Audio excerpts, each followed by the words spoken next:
কসম কেটে আল্লাহ রাব্বুল আলামিন তিনি বলছেন, কি বলছেন আল্লাহ? ইন্নাল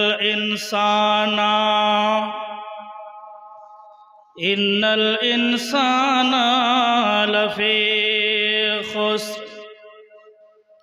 আল্লাহ রাব্বুল আলামিন বলছেন, নিশ্চয় সমস্ত মানুষ ক্ষতিগ্রস্তের ভিতরে, নিশ্চয় সমস্ত মানুষ ক্ষতিগ্রস্তের ভিতরে আছে।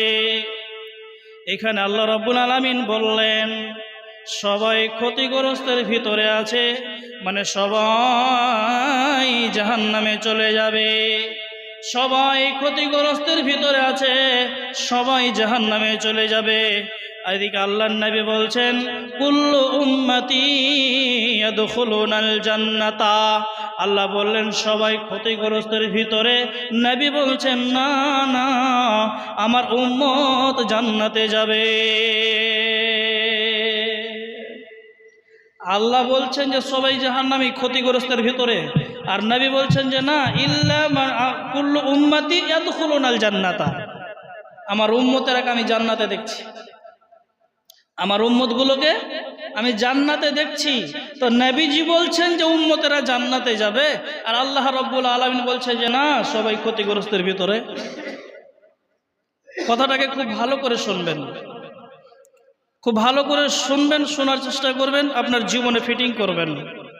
এবার আসেন, কে কে ক্ষতিগ্রস্তের ভিতরে আর কে কে ক্ষতিগ্রস্তের ভিতরে নয়? নবীর কোন উম্মত জান্নাতে, কোন উম্মত জাহান্নামে যাবে, এই কথাটা আপনাকে বলে দেব। আল্লাহ রাব্বুল আলামিন বলছেন, ওয়াল আসরি, নিশ্চয় সমস্ত মানুষ। আল্লাহ রাব্বুল আলামিন বলছেন, আসরের কসম করে বললাম, আসরের কসম, ইন্নাল ইনসানা লাফি খুসরে, নিশ্চয়ই সমস্ত মানুষ ক্ষতিগ্রস্তের ভিতরে। কিন্তু ওরা নয়, ওরা ক্ষতিগ্রস্তের ভিতরে নয়, ওরা ক্ষতিগ্রস্তের ভিতরে নয়। কারা?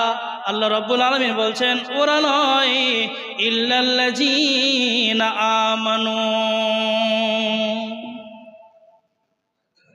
এটা একটা এমন একটা সূরা, যদি পুরো কোরআনকে আল্লাহ সুবহানাহু ওয়া তাআলা অবতীর্ণ না করতেন, এই সূরাটাই মানুষের জন্য যথেষ্ট হতো। এত মূল্যবান একটি সূরা। তাহলে আল্লাহ রাব্বুল আলামিন বলছেন যে না, ওরা ক্ষতিগ্রস্তের ভিতরে নয়, ওরা জাহান্নামের ভিতরে যাবে না, ওরা ক্ষতিগ্রস্তের ভিতরে নয়। কে? ইল্লাল্লাযীনা আমানু, যারা ঈমান এনেছে, আল্লাহর উপরে ঈমান এনেছে, এরা ক্ষতিগ্রস্তের ভিতরে নয়। আল্লাহর উপরে যারা ঈমান এনেছে, এরা ক্ষতিগ্রস্তের ভিতরে নয়। এবার আপনি বলবেন, আমরা তো আল্লাহকে ভয় করি, আল্লাহর উপরে আমাদের ঈমান আছে। তা আপনাদের গ্রামে এরকমও মানুষ আছে, মেন্টাল বলে, বলছে মাথাতে কাজ কম করে, ওর সব হিসাব ঠিকই আছে, কাকে কি দিতে হবে, কোনটায় কি করতে হবে, কোথায় কতখানি জমি কিনতে হবে, সব ঠিক আছে, কিন্তু আল্লাহকে গাল দিতে বাদ দেয় না। এরকম মানুষ আছে আপনাদের মনে হয় গ্রামে নাকি? আল্লাহকে গালি দেয়, এরকম মানুষ আছে। এই ধরনের লোকগুলোকে সুতিয়ে ফেলে ওর পা মুখের উপরে পা ভৈরা ওকে মেরে ফেলে দেবে, এই ধরনের লোকগুলোকে। তাহলে আল্লাহকে গালি দেয়, এ আল্লাহর প্রতি ঈমান নেই। যারা ঈমান এনেছে, ইল্লাল্লাযীনা আমানু, যারা ঈমান এনেছে আল্লাহর উপরে, এরা ক্ষতিগ্রস্তের ভিতরে নয়। তাহলে আমাকে আপনাকে ঈমান আনতে হবে কার উপরে? আল্লাহর উপরে। এবার যদি ঈমান সম্পর্কে বলতে যাই তো অনেক লম্বা সময়ের প্রয়োজন আছে, ওদিকে বলতে যাচ্ছি না, আপনাদেরকে একটা একটা করে শুধু শোনাই। আল্লাহ রাব্বুল আলামিন তারপরে কি বলছেন? যে সর্বপ্রথম যে ঈমান এনেছে সে ক্ষতিগ্রস্তের ভিতরে নয়। তাই ইল্লাল্লাযীনা আমানু ওয়া আমিলুস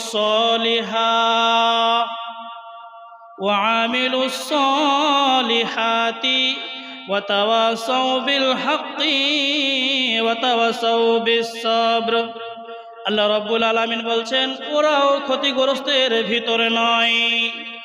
ওয়াল আসরি ইন্নাল ইনসানা লাফি খুসরি ইল্লাল্লাযীনা আমানু ওয়া আমিলুস সলিহাতি ওয়া তাওয়াসাউ বিল হাক্কি ওয়া তাওয়াসাউ বিস সাবর। আল্লাহ রাব্বুল আলামিন বলেন ওরাও ক্ষতিগ্রস্তের ভিতরে নয়, ওরাও ক্ষতিগ্রস্তের ভিতরে নয় তো কারা? যারা আল্লাহর উপরে ঈমান এনেছে এবং সৎ আমল করেছে, ভালো আমল করেছে। আপনাকে সৎ আমলে খুঁজে পাওয়া যায় না, ভালো আমলে খুঁজে পাওয়া যায় না, আল্লাহর পথে খুঁজে পাওয়া যায় না। যখন আপনাকে নামাজের কথা বলা হয় এদিকে পাওয়া যায় না, রোজার কথা বলা হয় সেদিকে পাওয়া যায় না, ভালো কাজের জন্য আপনাকে পাওয়া যায় না। আল্লাহ রাব্বুল আলামিন বলছেন ওয়াতাওয়াসাউ বিল হাক্কি, এবং হকের কথা বলেছে বিপদ আপদে। যতই বালা মুসিবত আসুক না কেন, চতুর্দিক থেকে যদি বিপদ ঘিরে ধরে, হক কথা বলতে গেলে মানুষ আমাকে মারবে, হক কথা বলতে গেলে মানুষের কাছে গালি খেতে হবে, হক কথা বলতে গেলে মানুষ আমার দিকে আঙুল তুলে কথা বলবে, হক কথা বলতে গেলে মানুষ আমাকে ভালো চোখে দেখবে না, হক কথা বলতে গেলে মানুষ আমাকে খারাপ চোখে দেখবে, তারপরেও আমাকে হক কথা বলে যেতে হবে। এরা ক্ষতিগ্রস্তের ভিতরে নয়। আপনাকে যে কোনো ভাবে হক কথা বলতেই হবে, হকের দাওয়াত দিতে হবে, যে কোনো ভাবে হোক আপনাকে হক কথা বলতে হবে। যদিও সে কথাটা কোরআন হাদিসের বলতে গিয়ে আপনার বাপের বিরুদ্ধে চলে যায়, সেটাও আপনাকে হক কথা বলতে হবে। হক কথা যদি না বলে তাহলে এ পূর্ণাঙ্গ একটা মুমিন হতে পারবে না, পূর্ণাঙ্গ মুত্তাকি হতে পারবে না। হক কথা যদি সে না বলে, তাহলে আমাকে আপনাকে হকের দাওয়াত দিতে হবে, হক কথা জোরালো কণ্ঠভাবে আপনাকে বলে যেতে হবে যে কোনো মূল্যে। এবং আল্লাহ সুবহানাহু ওয়া তাআলা বলছেন যে যখন বালা মুসিবত ঘিরে ধরবে, বিপদ যখন ঘিরে আসবে, তখন ধৈর্য ধারণ করতে হবে, সবার করতে হবে, ধৈর্য ধারণ করতে